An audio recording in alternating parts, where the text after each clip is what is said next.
I like to start with my email, and here's why. Okay, so here's my virtual coach. His name is Jeffrey Gitomer. So Gitomer's a real dude. He's a semi-famous sales author. So he's got like 18 books. He's got 2,000 YouTube videos. So we work with a real guy. We created the virtual version of the real Gitomer. So he's my coach. He's kind of like a hard ass coach, which is what I wanted. That's just like my style. And so he sends me an email like this every morning. The email is based on all of our history and our interaction and my goals. So I get something like this. I click here. This takes me into the app. So this is the home dashboard that's coming up. So I'm going to come back to the home dashboard in just a second. You can see here's Gitomer. He's my virtual coach. I'm going to start with the chat because the chat is really the most interesting part of this whole thing. So you can see I already got a chat going with him. I can chat with him here if I'm more of a typer. But what I really like to do is just call him on the phone, just like I could call you, Brent. So let me do that. Hey, Jeffrey, what's up? How are you this afternoon? I'm good. Thanks for asking. Focused on supporting you in your coaching sessions. What's on your mind? Hey, so Jeffrey, let's do a level set. You know me pretty well. You've been coaching me for a while now. What's your honest assessment of me? Like, what do you think of me as a rep? You're a sales rep with a strong desire to close deals and grow the business. You're driven and results oriented, but sometimes struggle with over preparation and overthinking, which can hinder your ability to think on your feet and close deals. You're also a bit too nice, which can make it hard for you to assert yourself in sales situations and push for the close.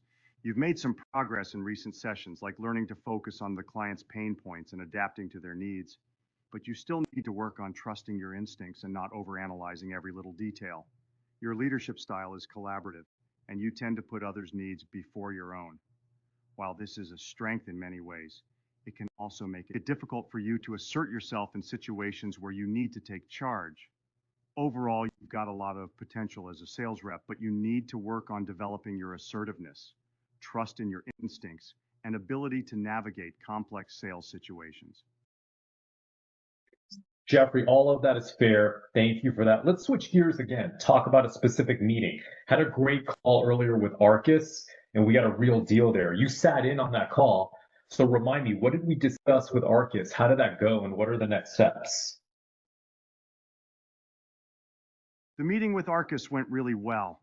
You and I had a great discussion about the data privacy requirements they have, and you were able to address their concerns effectively. We also talked about the CFO's concerns about proprietary information protection, and I provided some feedback on how to handle those concerns. In terms of next steps, I think it's essential to follow up on the documentation requirements for RFPs, RFIs, and make sure that you're providing them with the necessary information in a timely manner. You also need to include data security documentation in the pilot kickoff materials to ensure that they feel comfortable moving forward. Overall, I was impressed with how you handled the call and the level of engagement you were able to establish with the Arcus team. Let's keep building on that momentum and make sure to stay on top of the next steps to ensure a successful pilot. Okay, so I know I could have done a little bit better handling the data privacy conversation. I mean, I think I could have tuned that up. Can we practice that? Like, can you be Brian from Arcus and I'll be me and ask me that same question? And can I just role play it with you so that I'm better next time? Be Brian from Arcus. Let's get into character and practice the data privacy conversation. Go ahead and ask me the question and I'll respond as Brian. Hey, Brian, how are you today? Okay, so good to see you. Can we move forward with the deal?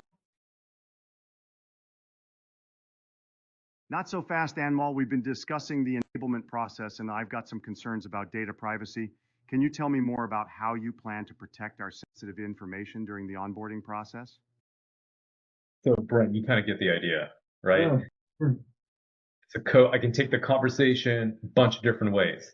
I can Yeah. ask, what's your assessment of me? You know me. What's my strengths and weaknesses? Okay, cool. Now let's talk about specific meetings. I had that meeting with Vic 2 weeks ago. I had the meeting with Nick from Syrian Labs. I had the meeting with Josh Love. Remind me, what did we talk about? What should I do next? What was the next step? And then let's role play. Let's practice now, so that it's like a simulator. I'm getting better next time I'm going out there. Cool. Yeah, I mean, it sounds cool. Yeah. Let me show you a couple other things. So the meeting integration is going to be key, right? So Yeah. you saw me asking him about specific meetings. The other piece of it is as soon as I get done with a meeting, remember, he's sitting on all my meetings. So as soon as I get done with a meeting, I get something like this. So this is from the virtual coach. It gets in my inbox. He's giving me a score for the Right. meeting. So in this case, an 8.4 out of 10. Here's what went well in the meeting, coaching insights. So what didn't go well. This is how that score is broken out in different categories. Medic. So he's capturing medic and rating me on medic. He's even typing up my follow-up email. So I can Cool. copy paste this and send it off to the prospect. And then if I want more details on any of this stuff, I can click here and talk to the coach about that stuff, Right. just like I showed you. Cool. Yeah. And then you as the manager, you get an additional email once a week about your people. So you get something like this once a week. What went well during the week, coaching insights, what didn't go well for your people, for each rep, their best meeting and their worst meeting, and why. Yeah. And then what's coming next, what we're adding is number of meetings that they did that week. And then an average meeting score. And then, yeah, you just go back in here, you talk to the coach about your direct report. Cool. So let me show you this. This is pretty cool. Here's like a real conversation I had about one of the direct reports over here. So if I go in here, Ishika is one of our direct reports. So I said, hey, tell me how Ishika has done over the last few weeks. So this is how she's done over the last few weeks. What timeline is this from? Okay, this is from the last 3 weeks.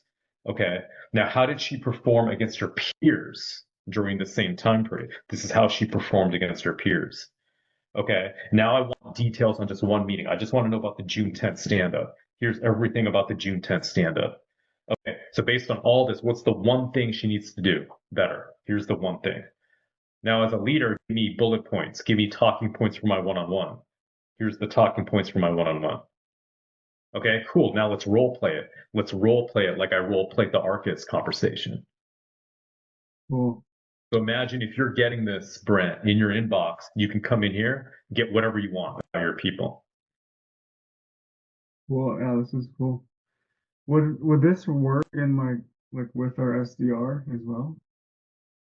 Yeah, as long as your SDR is doing Zoom meetings, Yeah. it'll work great. Like we got plenty of SDRs on here on the platform. Okay. Cool.